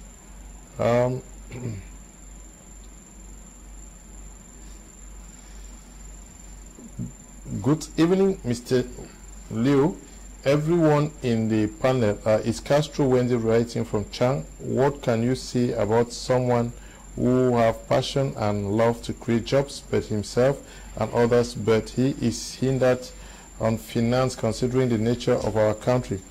Yeah, it's better to be ready. Good day, Mr. Leo. Please, is it possible for me to be an actress in Cameroon? Yes, you can be an actress in Cameroon if persons like Cindy Emade are acting in Cameroon. Persons like Stephanie Tum are acting in Cameroon. Definitely you can act. Good evening to you great minds on board. I am Simon Kinge from Boya. Please, I could use some mentorship from the gentleman in the suit. Please, can I get his number? Please, I don't know, there are two gentlemen. Yes, just call the numbers on the screen. They will connect you to one of them. Good evening, Mr. Liu. I love this program. I am BUJI Kindness from Yaoundé. Honestly, children's orientation in relation to their passions and their creative thinking is very important in today's changing world, as these children tend to excel very well and become productive in their fields. Thanks to Mr. Buji's observation, the niece is doing what she loves and knows best: software engineering. Okay. Good evening, Mr. Leo. It's Stanley from Douala. We don't have good teachers in school, no equipment, no nothing. But if you ask a lower seat student to show you certain chemicals or experiment, the child wouldn't know because there was lack of equipment. Good evening to all in the house. I just love the program today, but you guys keep mentioning children with parents. What of those in the streets? It's me writing from Bomenda. Good evening, Mr. Leo. Please, if I may ask, at what level can one really need to be educated to be that great as we are talking? I'm sure Mr. Yes, they are going to tell you. Mr. Leo, we should not forget that bottlenecks are put in place by the government that has rendered so many vibrant entrepreneurs redundant. Let's not forget corruption, political problems, tribalism, high taxes. Most of those successful entrepreneurs in Cameroon know someone in the leading team. From Jurine in Boya. Yes, I'll advise you to also get to know somebody in the leading team so that you can do what they are doing. It's true now? Yeah. Yeah, because this if everybody goes by these excuses, nobody will ever do anything. Yes, but somebody asks a question: at what level of education should one consider mentorship? No, that you think you can do what we are talking about. Do you need to get advanced level? Starting from O level, I think our discussion basically here starts from O level. Now, because it all begins with your ordinary levels. Now, for you to tailor yourself, it starts from whether you're going, that's where the confusion starts, whether your father is saying, or your parents, or like the person said, or your sponsors. Let's use the word sponsor so that it goes general for everybody. is saying you should do the arts or the sciences. So it starts from O levels. And of course, you can then groom yourself in the particular field you want, and of course, from there you grow up. Now, of course, the persons at the O level have a different concern from those in the advanced level, because those persons are looking into specialization and getting into different fields of life. And the person who has a degree also have their own problem, because they are looking at getting a job. And of course, after getting a job, you know that of course you're set in that path for life. That's where the concours comes in, and of course, which part are you going to take? So it starts from what you want to do, but all this begins from your ordinary levels. I think so. Yes, but we are left with 20 minutes. I want us to give our younger brothers and sisters what they ought to be doing, but a wake-up call to the schools here to beef up their counseling units if possible, if they don't have, because for government schools it is the government that transfers. If you don't have, they should do something. And for private schools, okay, I think I'll go first. The first thing I would like to advise our younger brothers and sisters at home is that, remember, education, or whatever education you have gotten and you're getting, is just a base, right? Like Mr. Marvin rightly said a few minutes ago, that being educated is different from actually getting schooled, because you can get schooled in different fields of life. That means, for example, you can be trained to school and you have a degree in marketing, but you find yourself being a nurse in the future because you decided to find an interest in that particular field of life. I've seen that happen a lot, especially here in Cameroon, where somebody who has done arts all through their lives decide and see that this thing does not go well, goes back, and from the small money they've gotten, go through a nursing school, and of course they are able to come out as a nurse and get a job as a nurse, and from there on build their lives. So my greatest advice to you as a Cameroonian is, don't base your life on what you have studied in school and just base your life there. Try to re-educate yourself. We're talking about financial education here. Those things they don't teach in school. Nobody will teach you about how to make money in school. You have to learn it on your own. There are books which are written on it. Don't be lazy. Instead of you sitting and watching telenovelas, sit and read these books. There are different books that can be recommended to you, financial books, Rich Dad, Poor Dad, and all those books, Business of the 21st Century. Learn those books on your own, right? The Billionaire's Mindset is one of the books which you can also get to look through. That is also from our own Cameroonian authors. Now, also get mentors from Cameroon. Look at and start seeing Cameroon as your home, because there is no place like home, trust me. If your brothers abroad can tell you the truth, you know that they are there and are missing arrow back home, right? Because home is home at the end of the day. So no matter where you go to, remember that your home is your home, and start seeing yourself as the change Cameroon needs instead of the change that you need from Cameroon, right? Once you fine-tune your minds in that way, you'd see that you'll be able to cause the change which is needed. And for the schools, please, we should try to also revise our curriculums. That means, as teachers, you have the responsibility to go to the internet, look at what is happening in the world today, look at what is happening in our current different job markets, and what is happening across Africa. You would see that there is the change which is needed in your own lesson notes which you're preparing to teach the students. Learn those things and you can add them into your curriculum, not necessarily changing the curriculum, but adding the necessary values which are needed for these children to get the things which are needed, and of course to re-educate them in that particular light. Okay, good evening, Mr. Leo. I love your program. Thanks, and very interesting. I'm watching live from Mutengene. Thank you. Good evening, Mr. Leo, and all in the studio. It's a nice program and I'm enjoying it. Kema is writing from Yaoundé. Good evening to you all. It's Lionel Robbins from Douala. What can someone with advanced level certificate do, especially A2 students who cannot sponsor himself again? Okay, just call us. Yeah, the numbers are there. Good evening, Mr. Leo. I love your program. Please, what is your take on this issue where some school proprietors in the course of campaigning for their schools promise students opportunities abroad, and in the long run they don't get there? John D4 is writing from Yaoundé. That is bad. That's bad publicity. Good evening, Mr. Leo. Mr. Ta Elliot from Yaoundé. I so much appreciate your program. God bless the entire team. Please, I suggest that parents and teachers start encouraging specialization right up from the basic level. Doing so many subjects at a time confuses our children. So much. Greetings to you all. My name is Lampak. So I'm from Bamenda. Good evening to you, Lampak. Good evening, Mr. Leo. Great program. Wish my brothers in the studio give way forward on how we can make ourselves better rather than blaming the system. Bomb is writing from Douala. I'm not sure anybody is blaming the system here. It's been brought the way out. Yes. Yes, Mr. Leo. I want to talk to my brothers who are out there, and I want to use my example. You know, keeping a good conduct with your parents is a beginning point, because if your parents see you to be recalcitrant, you are not responsible, they will have to impose what you have to do in life, because they will understand that you are not responsible. They don't trust. They don't trust you. They don't trust your judgment. So whatever thing you want to do, you can't do it at the end of the day, because the results, previous results show that you don't understand life. That's the underlying factor. If I'm about to do anything in this life and I talk to my mother and she says, okay, you can do it, I will do it, and she always supports me.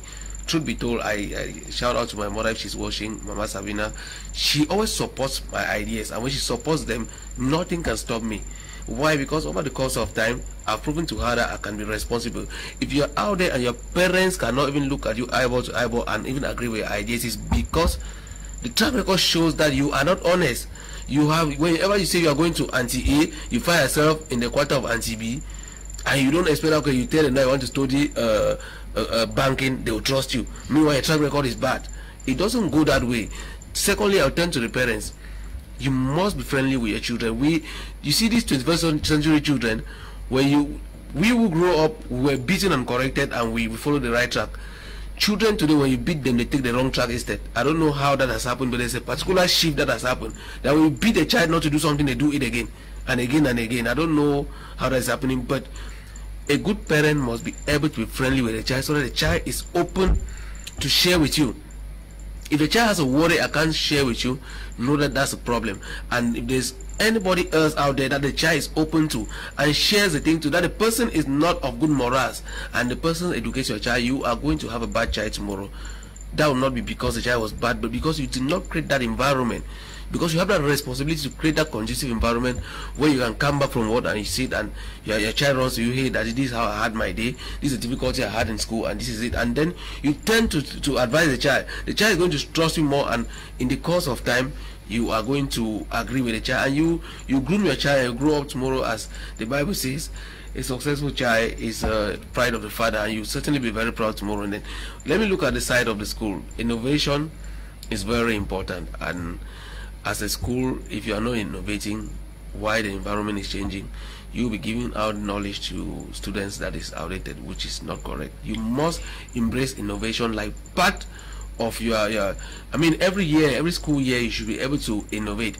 And I also want to call on the government to make sure that they change the system to fit in the advancement of the world. Because during COVID, I saw advances from the government where they adopted advanced learning methods. You know, okay. we saw distance learning through the TV. We saw they encourage that. But truth be told, go see our school programs as this year is starting. They have dropped them back. COVID caused other countries to embrace that, and they are developing it and going. But our country must have dropped it, and when they drop it like that, we are going to be studying why we are not feeding in the global stage where we are supposed to belong.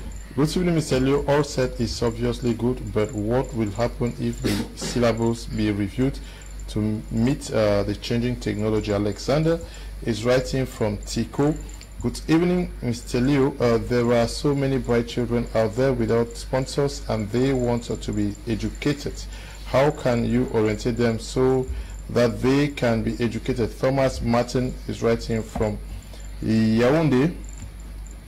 Good evening to you, Thomas Martin. Let me take a few messages.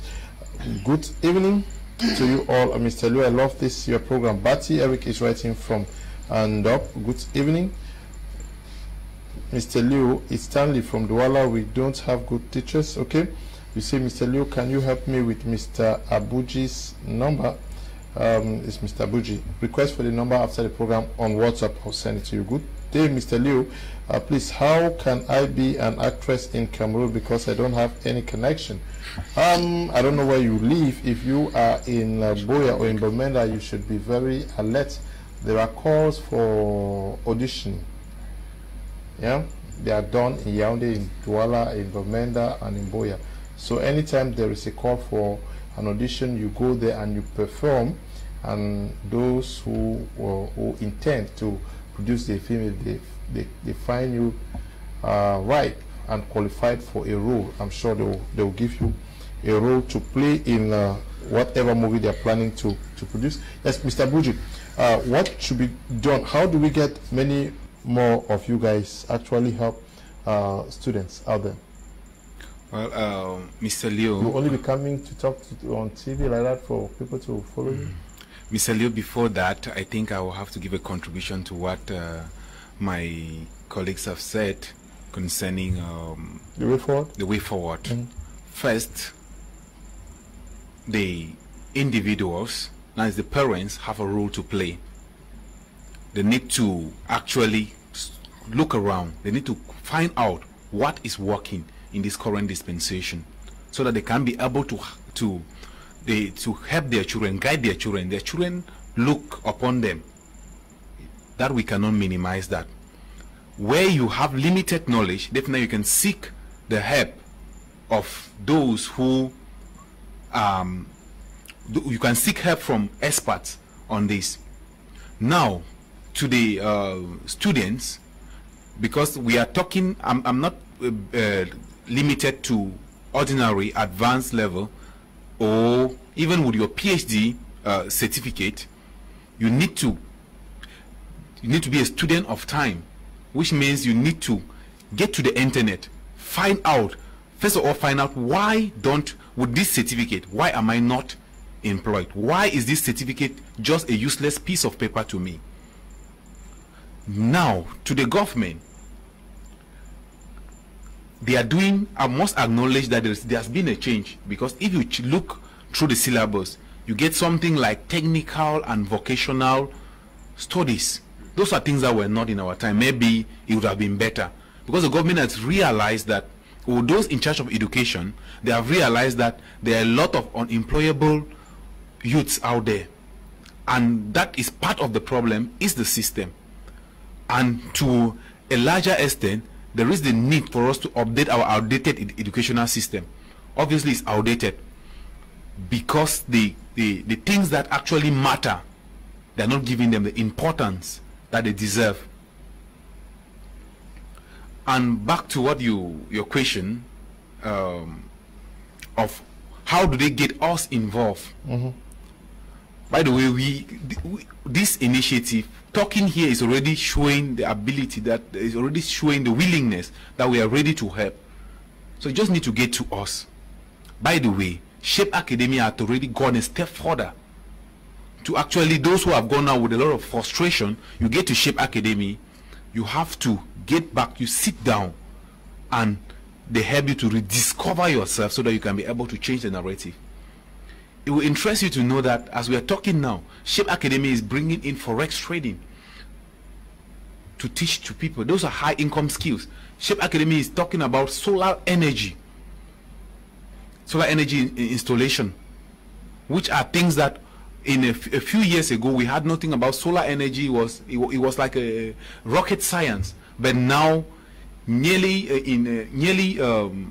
remote areas, nearly every family has a solar lamp. In some areas, you have a village called me around Limbe, somewhere towards where you have towards is it Bakassi area, as they are going. What I'm just forgetting after Limbe there is a place there. Idinau. So they said they depend on solar energy. It's after Idinau. I don't know whether it's somewhere around Bokoso. Yeah. The village. I went there. I did a documentary when they were installing the entire village. I was there. Somewhere on the mountain. So they called, like, they needed somebody who could actually come and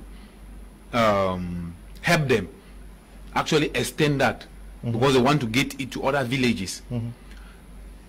Now look at that. Those are the things that are needed. Now, So what are you studying? Because if you are doing maybe electrical, power systems and the rest, you need to think about things like that. So we are talking about agricultural engineering. We are talking about food processing, packaging. Those are opportunities. But mind you, a Cameroonian who is studying is not looking at the opportunity in agriculture. You don't know that. What about the value chain? You don't see the opportunities there. And that's why us at Text Global, we take these things we actually try to study the things that have been ignored and see how we can do it in an exceptional way. Schools, at least the government, actually in some schools they are provided counselors. What happens to children who are going to go on in private schools? Which means that they are looking for teachers, they are looking for students to take them in, they need to consider the fact that there must be a special attention given to orientation. They need to engage a counselor if they want to engage us when we are ready to actually help through the process, because we have actually worked out something. There is nobody who has gone to Shape Academy, come out and has any complaint to maybe give that the government has done that. In fact, those ideas are wiped out of your mind. You need to know that you are your own savior. Okay. Good evening, Mr. Liu and your crew. Wrong educational orientation has led many jobless. This is because students are oriented the secondary level probably from 4, forgetting that a bended stick is difficult to be straightened. I think we should train our children when they are still in the basic level. This will make the child grow with the mentality knowing that they want to become, because children assimilate and digest quickly. In the secondary level, our students' minds are not focused. Most of them are already thinking of their father's inheritance rather than focusing on his dream. In addition, the continued existence of witchcraft in our society has rendered many of our youth jobless. Julius is writing from Yaoundé. Yes, we should also go to church so that, yeah. Greetings to you and the team. I am following up with the program. Tell the person wishing to join the film industry to call. There's somebody who says she wants to act. If you are watching, someone is saying that you should call 677-43-9412. If you want to act, you said you said you wanted to be an actress in Cameroon. So someone is saying that you should write to this number, or you call this number 677-43-9412.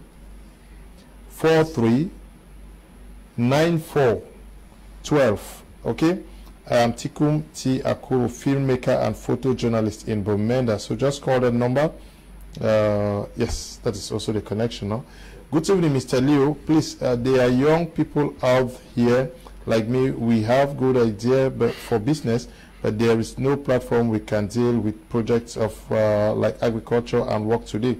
Thanks. Writing and watching from Mutengene. I don't know. I'm not sure you have been watching this program, because if you have projects in agriculture, these guys are Text Global, they are specialized in that. So if you have been watching, you should have gotten to them to sail you through them. Call the numbers under your screen. They will help you. Good evening, Mr. Liu. I'm Fanji Brenda from Yaoundé. I like your program. Thank you very much, Fanji. Good evening, sir. The man who talked about a technical and vocational training, may God bless him. Agendia Sylvester is writing from Yaoundé. Good evening to you, Agendia. Good evening, Mr. Leo. How do you explain a situation where a student fails advanced level and passed just religious, and all her life she has been studying arts in ordinary level, and she is now a nursing with religious? Why? I don't know what.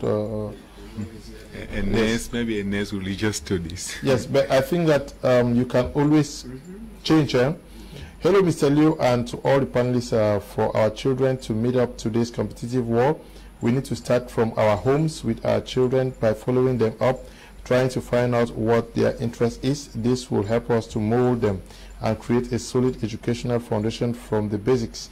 That study the child and what they are best in from kindergartens and train them from there. Amukete Raphael writing from Boya. Greetings to you all in the studio. There are many helpless children that want to go to school but no one to help them. What can be done to help the one children? I don't know. Victory from Hope for the future in Bomenda. We are definitely going to be ending here, except there is an announcement from the Text Global. Is there any announcement? No, definitely we don't have an announcement, but we are open to. We are doing our activities and we are accommodating every Cameroonian who actually wants to move their future ahead, especially those who want financial freedom, those who want to actually upgrade themselves. Text Global is that opportunity that is available for every Cameroonian. Many Cameroonians who are part of Text Global are testifying to this. It's the time has reached where we need to stop complaining and start acting. We need to take responsibility for our future and our financial future. Good evening to you once more, Mr. Leo. Just want to say your programs are the best. I am learning a lot from all of your programs. More grace to you, sir. Thank you very much. Thank you for coming. Thank you very much. And as Mr. BUJI rightly said, think Text Global, you think the future, and of course we're here to help us the Cameroonian way to get to understand our own story and of course get to change our lives. Mr. BUJI, thank you for coming. No, Mr. NEBA, thank you. Thank you, Mr. Leo. Thank you so much, televiewers. I just want to say that whatever thing you are doing out there, make sure you fashion it and be the best, and your clients are going to come right there and give you a lot of money, because there's a lady that's doing juice here in Bonamusa, and whenever we come around we want to drink her juice, I'm sure she's waiting at the reception there to give us some juice, because her juice is the best. So be the best in whatever thing you are doing and clients will run after you. Hi, Mr. Leo. Good evening to the gentlemen of the panel. I am V. Chuye in Bomenda. I wish to contribute to the program now showing. I think there is a serious problem with teachers training today, which is the result of falling educational standards. How can a badly trained teacher train a child well and orientate him in the right direction? Another thing is that from onset, educational policy does not focus on the future of education and how this will affect jobs or joblessness. The very poor educational orientation is the result of many unskilled literates and skilled illiterates. Do you know what a skilled illiterate employing unskilled literates? Thank you for coming. Thank you very much, Mr. Leo, and thank you, My Media Prime, for having us. Thank you, televiewers. We are here because you are there. Remember, passion and value. Those are the two things you need to take into consideration, and definitely we'll keep doing what we are doing as much as you can have us. So you can always get to us when it comes to how to reach out to people, when it comes to mentorship and everything. The numbers are out there in your screen. You call and we'll see how to help you or direct you to the people who can. Thank you. Okay, we want to thank you all who took time off to watch the program. Eli, thank you for producing, to you, Tebon Christian, and Bertrand Noel, and the other guys working at the broadcasting. I say thank you to you, and not forgetting you, Tabi Tambe Bryant, who is supervising what we have been doing out here and are still doing. They say today is Vendredi soir, huh? So enjoy the weekend with moderation. Stay blessed. Bye-bye.